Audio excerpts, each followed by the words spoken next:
মানুষ একে অপরের সাথে নিরীহ মিথ্যা বলার মাধ্যমে দুষ্টামি বা মজা করে থাকে। একে অপরকে বোকা বানিয়ে অনেকেই আনন্দ পায়। 1 এপ্রিল হলো বোকা বানানোর দিন, যা এপ্রিল ফুল ডে হিসেবে পরিচিত। এই দিনে মানুষ একে অপরের সাথে কৌতুক, প্র্যাঙ্ক বা মজার ছলে ধোঁকা দিয়ে হাসি ঠাট্টায় মেতে ওঠে। এটি কোনো সরকারি ছুটি নয়, তবে ঐতিহাসিকভাবে হাসি তামশার দিন হিসেবে পালিত হয়ে আসছে।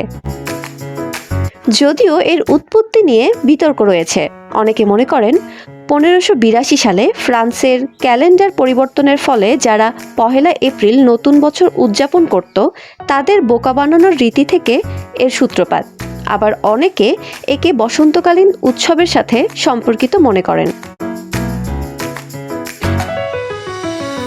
ইন্টারনেটের যুগে খুব সহজেই মিথ্যা বা ভুয়া খবর চারপাশে ছড়িয়ে যায়। তাই আমাদের খেয়াল রাখতে হবে, মজার ছলে এমন কোনো তথ্য ছড়ানো যাবে না যা অন্যের ক্ষতির কারণ হয়ে দাঁড়ায়। Nadia Akter, North Express News, Bogura.